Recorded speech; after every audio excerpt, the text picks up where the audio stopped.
Okay, we're going to move it right along now. For our next speaker, be introducing Mr. Nick Redfern. Nick is an accomplished investigative journalist and an author, of course, tackling not only the subject of UFOs, but also many other paranormal topics.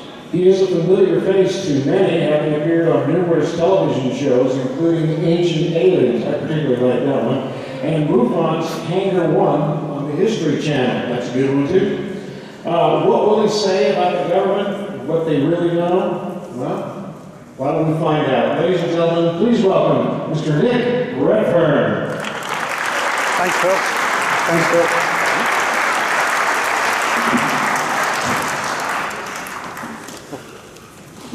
Thanks, everybody. Everybody having a good time? Good? Good. I'm glad you said yes. What I'm going to do for you today, bear in mind the subject matter of the conference is what does the government know? I'm going to talk to you about the Men in Black mystery. Now, of course, most people's perceptions on the Men in Black and who they are or what they may be, largely comes from the movies, and that's certainly the case for the general public. You know, they think the Men in Black are Will Smith and Tommy Lee Jones, and which actually isn't the case. What makes the real Men in Black mystery so weird is that there appears to be actually more than one category of Men in Black, which might kind of sound a bit strange when you think about it. The Men in Black are the Men in Black, right?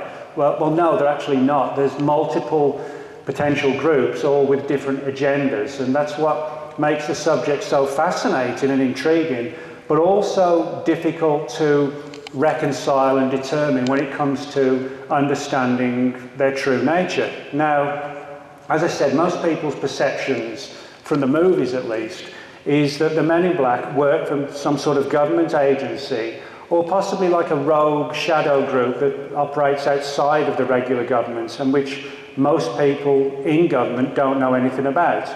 And that certainly is part of the mystery. But then there's this opposite angle as well, where we get a lot of reports where the Men in Black, as bizarre as it sounds, don't even sound human. They almost look like alien-human hybrids is the best way to describe them. And yet they dress like the government guys as well, so the black suits and even today, the weirder Men in Black still wear the old style black fedoras that they wore back in the 40s and 50s. So on the theme of what does the government know, I'm going to talk about the cases where we can trace the mystery back to government agencies, but also on the angle of the government, where government agencies have actually said to each other, who are the Men in Black? You know, we've heard these stories about these guys in black suits knocking on doors. Who are they? So, in other words, although part of the mystery might be explainable through the government, to a degree they're baffled by this other side as well, which I'm going to bring up from the beginning because that's how the story really begins.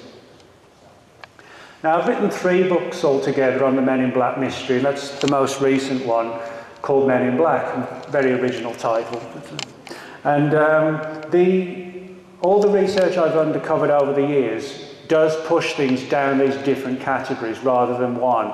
And I think, you know, if it was just one person saying, well, I was visited by the government and, you know, all the other reports are in the other category, you could just make a case that it was just one phenomenon. But it's actually not. As I said, there are multiple groups at work. Now, we have to begin with the Men in Black mystery in 1952.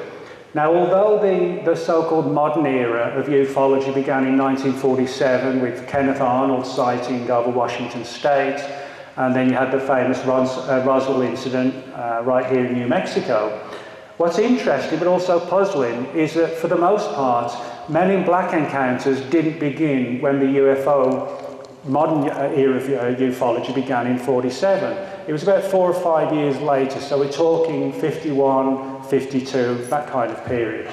And the man who really kicked it all off was a guy named Albert Bender. Albert Bender in 1951 established a UFO group called the International Flying Saucer Bureau.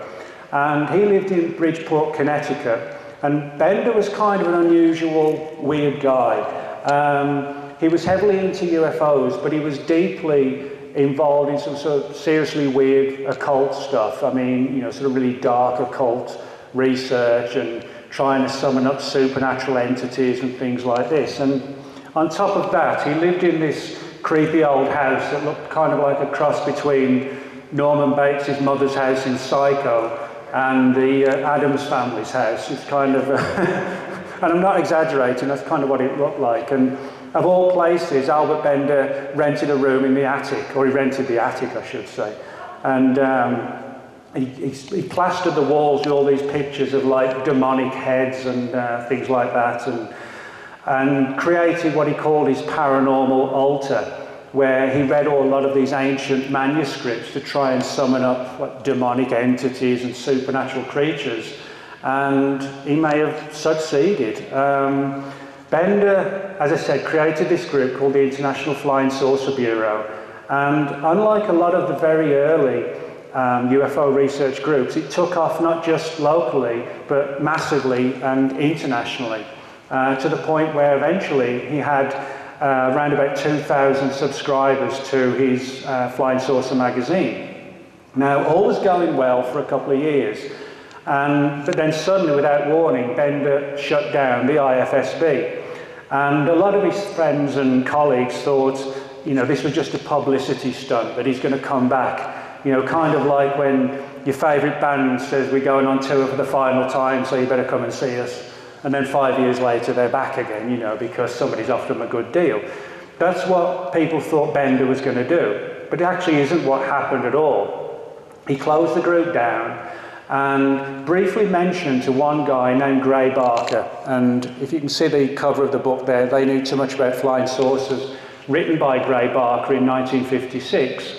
Barker's book tells the story of how and why Bender got out of the UFO mystery. And Bender said that one particular day he was out walking, just doing some shopping, and he saw this guy who seemed to be following him, dressed in a black suit, black skinny tie, black fedora. He kind of looked like something, bear in mind the time frame, like out of a 1950s era gangster movie, something along those lines.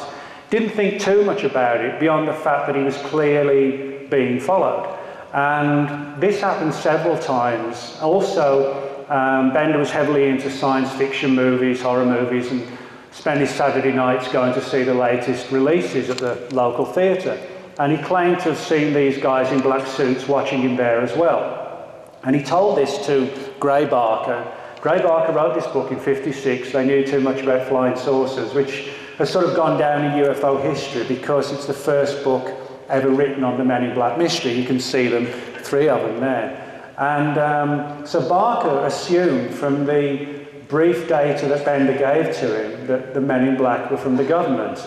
But in 1962, Bender came out of very brief retirement, he retired, but came out of it very briefly to write his own book, which Gray Barker published, called Flying Saucers and the Three Men.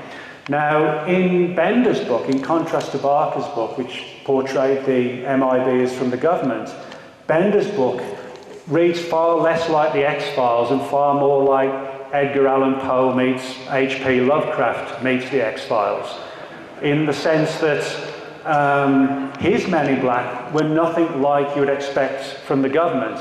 For example, he claimed that typically they would literally sort of materialise, he said, in the attic. He would feel kind of lightheaded and dizzy, he'd have a sense of vertigo, and he said the room was filled with this odour like brimstone, like sulphur, which is sort of a classic aspect of a lot of supernatural activity. And he would literally sort of stumble and have to lay down on the bed. And he said suddenly he would see these 3 shadowy figures appear in the room, not unlike they're portrayed on the cover there of Barker's book. There's a reason why they're portrayed like that, is because that's how they were. They were sort of shadowy rather than substantial where you could see them. And he said they had these sort of fiery, glowing red eyes, and spoke to him telepathically and warned him to get out of the UFO subject. So, in other words, we have Barker's book, which came out in '56, that really laid the foundations, if you like, for the notion of the Men in Black being from the government. But then, ironically, the person who was the subject of the book said, well, actually, that isn't what happened. And the reason why he called the book Flying Saucers and the Three Men is because most witnesses to Men in Black activity are visited by a trio of Men in Black. Occasionally it's one, more often two, but usually three. So that, hence the title, Flying Saucers and the Three Men. And that really, as I said, began in the 1950s and laid the foundations for what today has become popularly known as the Men in Black.